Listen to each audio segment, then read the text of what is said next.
Hello. I welcome you all on study फंडा platform. तो जैसे कि आपको सबको पता है कि 24th से हमने जो पेपर 2 के टॉपिक्स कराने का प्रॉमिस किया था वो 24 अप्रैल से कल से चालू हो जाएगा।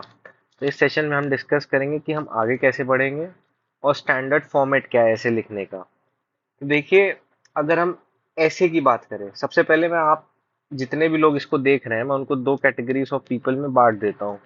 एक ऐसे लोग जिनकी बहुत ज़्यादा प्रैक्टिस या क्या बोलते हैं थ्योरी उन्होंने पढ़ रखी है, अब उन्हें प्रैक्टिस की जरूरत है। दूसरे ऐसे लोग हैं जिन्होंने पेपर 2 के बारे में या पेपर 2 की थ्योरी या कुछ भी नहीं पढ़ा है, दूसरे ऐसे लोग हैं। तो मैं पहले वाले लोगों को कैटेगराइज कर दूं जिन्होंने थ्योरी पढ़ी है या थोड़ी थोड़ी बहुत रिपीटर है या उनकी थोड़ी बहुत प्रैक्टिस है। उनको मैं बता दूं सर कि आप लोगों को क्या करना है। आपको विद इन टाइम जो भी टॉपिक आपको सुबह प्रोवाइड किए जाएं, आपको उनको विद इन टाइम लिखना है। अपने आप से उस जैसे कि मैं उसका समझाऊं कि क्वेश्चन की क्या डिमांड थी, क्या आपको आंसर करना था, उसके हिसाब से आपको खुद को नंबर देने हैं और खुद की प्रोसेस को आगे बढ़ाना है। दूसरे लोग ऐसे जो जस्ट स्टार्ट कर रहे हैं, मैं उनको कहना चाहूंगा कि आप अपने आप पे ज्यादा प्रेशराइज ना करें खुद को, क्योंकि अभी आपने जस्ट स्टार्ट किया है। अभी हो सकता है जो ऐसे आपको 15 मिनट में लिखना हो, 20 मिनट में लिखना हो, उसमें आपको 25 मिनट लग रहे हो, 30 मिनट लग रहे हो। बट इस चीज से घबराने की जरूरत नहीं है, क्योंकि मैंने भी जब स्टार्ट किया था लिखना, मुझे भी 25 मिनट 30 मिनट लग जाते थे। जो पॉइंट्स हैं वो आने में टाइम लगता है। इसलिए मैं दोनों कैटेगरी के पीपल को लोगों को ये जरूर रिकमेंड करूंगा कि भाई न्यूज़पेपर कम से कम पढ़ते रहो। न्यूज़पेपर एक ऐसी चीज है, अगर आप उसको रेगुलर बेसिस पे पढ़ते हो तो आपका जो डायमेंशन है सोचने की उसको खोल देता है। आप मल्टीपल डायमेंशन पे सोच के ऐसे को कर सकते हो। तो अब हम सीधे आते हैं कि हम आगे कैसे बढ़ेंगे। आपको हर रोज मॉर्निंग में जो स्टडी फंडा का टेलीग्राम चैनल है उसकी लिंक डिस्क्रिप्शन में मिल जाएगी आपको। टेलीग्राम चैनल पे आपको एक टॉपिक मिलेगा। किसी दिन वो ऐसे हो सकता है, किसी दिन वो आर्ग्यूमेंट हो सकता है, किसी दिन रिपोर्ट हो सकता है।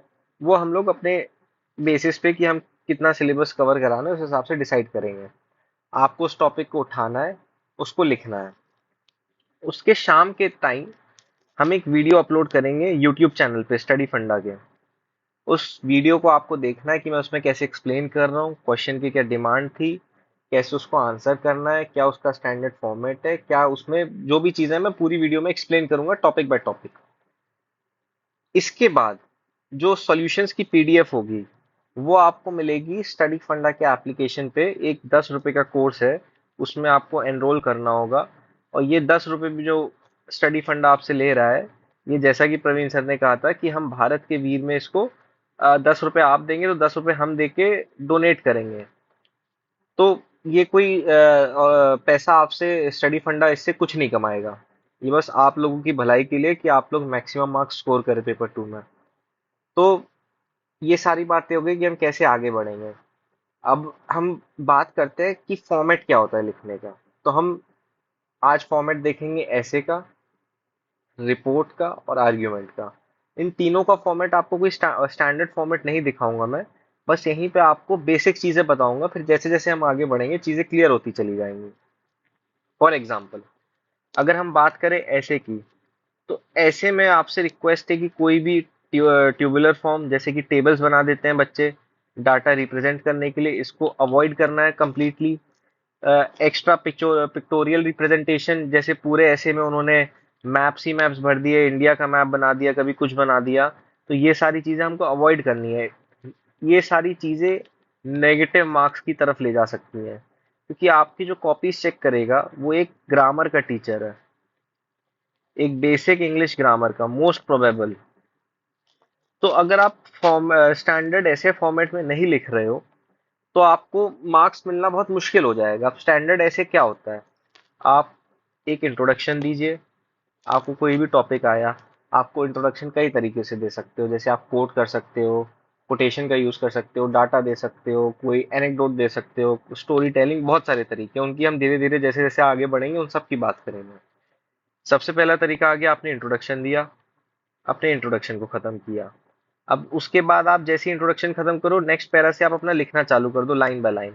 कोशिश करना कि हर चीज शॉर्ट पैराज में लिखो, कभी भी लॉन्ग पैराज नहीं जाने चाहिए आपके। लॉन्ग पैरा से क्या होता है, जो एग्जामिनर होता है वो बोर हो जाता है पढ़ पढ़ के। तो अपनी जो बात है, एक डायमेंशन को एक पैरा में कवर करो, अपना पैरा चेंज कर लो। आपको ऐसे 300 वर्ड्स में लिखना है। 300 वर्ड्स में आपको 3 पन्ने मिलते हैं, और कोशिश करिए कि आप वो तीनों फुलफिल कर पाए। अब हम बात करते हैं आर्ग्यूमेंट की। अभी आपको चीजें मे भी थोड़ी वेग लगे, लेकिन जैसे जैसे हम आगे बढ़ेंगे आपको चीजें और क्लियर होती चली जाएंगी। अभी मैं आपको एक रफ आइडिया दे रहा हूँ कि लिखना कैसे है। अब हम बात करें आर्ग्यूमेंट की। अब आर्ग्यूमेंट में क्या है, एक आप इंट्रोडक्शन दीजिए।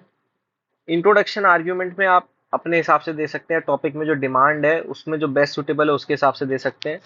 फिर आपको फॉर और अगेंस्ट में पॉइंट लिखने हैं।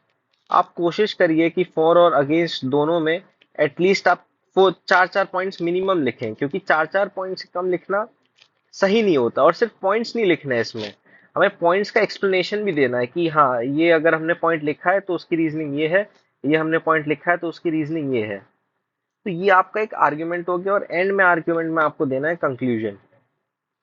कई लोग कंक्लूजन नहीं देते हैं, पर्सनल चॉइस में बोलूंगा इसको, लेकिन ठीक है, अगर आप देना चाहें तो 2 लाइन का कंक्लूजन दे के अपनी साइड, अपना एक बैलेंस्ड ओपिनियन दे दीजिए उसमें। ये हो गया हमारी आर्ग्यूमेंट की बात। अब हम आ गए रिपोर्ट पे। रिपोर्ट में आपको टाइटल देना है, जो भी टाइटल आए। यहाँ पे जैसे कोई भी टाइटल आ जाए आपका रिपोर्ट का, उसको टाइटल दीजिए। यहाँ नाम नहीं लिखना है, ध्यान रखना, नाम बिल्कुल नहीं लिखना है। एक्स वाई जेड करना है। अपनी जिस जगह से रिलेटेड है वो जगह डालनी है, जैसे मैं दिल्ली या कुछ भी यहाँ पे डाल दीजिए। फिर उसके बाद यहाँ डेट डाल देनी है कि यहाँ पे इस टाइम पीरियड में हुआ था ये रिपोर्ट। यहाँ पे फिर अपना आपको चालू कर देना है पैराग्राफ फॉर्मेट में, और एटलीस्ट 3 से 4 आपको पैरा देने हैं। और आपकी रिपोर्ट का स्टैंडर्ड फॉर्मेट है। नीचे अगर आप चाहें तो इसमें एक्स्ट्रा एडिशन कर सकते हैं, जब रिपोर्ट खत्म हो जाए तो आप उसमें सोर्सेस करके लिख सकते हैं कि ये 1 2, ये थोड़ा और क्वालिटी लेके आता है आपकी रिपोर्ट में। तो ये हो गई बात रिपोर्ट की। आपको मैंने तीनों का फॉर्मेट, स्टैंडर्ड फॉर्मेट समझा दिया है। अब आपको जैसे जैसे हम टाइम के साथ आगे बढ़ते जाएंगे आपको तीनों का फॉर्मेट और क्लियर होता जाएगा, और क्रिस्टल क्लियर होता जाएगा। लेकिन ध्यान रखिए, कल जब सुबह मैं आपको टॉपिक पोस्ट करूं उसको प्लीज लिखिए। शाम को मैं वीडियो सॉल्यूशन अपलोड करूंगा, उसको प्लीज देखिए कि मैं कैसे समझा रहा हूँ, क्या क्या उसमें कंटेंट चाहिए। और उसकी पीडीएफ आप स्टडी फंडा के एप्लीकेशन से डाउनलोड कर सकते हैं फ्यूचर रेफरेंस के लिए। हम लोगों की कोशिश है कि हम एटलीस्ट 100 टॉपिक्स कवर कराएं आपके लिए। तो आप भी कोशिश करिए कि 100 टॉपिक्स को आप कवर करने की कोशिश करें। और ये मेरा मतलब गारंटी नहीं है, बट मेरा एक्सपीरियंस कहता है कि अगर आप 100+ टॉपिक्स प्रैक्टिस करके जा रहे हैं ना करंट अफेयर से रिलेटेड, अभी तक 5 से 6, मे बी ज्यादा 8 तक टॉपिक्स आपके डायरेक्ट फंस सकते हैं इन्हीं 100 में से। आपको भले डायरेक्टली डायरेक्टली टॉपिक वहां उठ के नहीं आ जाए, लेकिन आपको इनडायरेक्टली इतना फायदा कर देगा कि आप कुछ ना कुछ लिख सकते हो। अब जैसे हम कोई वुमेन पे बात कर रहे हैं, मैरिटल रेप पे बात कर रहे हैं, और टॉपिक आ जाए कि जैसे बोलते हैं, जैसे पेट्रियार्की पे कोई टॉपिक आ जाए, तो हमने मैरिटल रेप यहाँ डीप में डिस्कशन किया, लेकिन पेट्रियार्की पे अगर कोई टॉपिक आता है तो आप उसमें डाल सकते हो कि हाँ, मैरिटल रेप भी एक साइन है कि इंडिया में पेट्रियार्की अभी भी एग्जिस्ट कर सकती है। तो आपको डायरेक्टली इनडायरेक्टली ये जो भी 100+ टॉपिक्स होंगे आपको रियल एग्जाम में वो फायदा करेंगे ही करेंगे, आपका नुकसान नहीं होगा। तो इसी के साथ आज का सेशन खत्म करते हैं। Thank you. अपना टॉपिक्स लिखते रहिए, और आपको सी ए पी एफ 2023 के लिए मेरी बहुत बहुत शुभकामनाएं। अपना टारगेट सेट कर दीजिए आज कि हम निकाल के रहेंगे।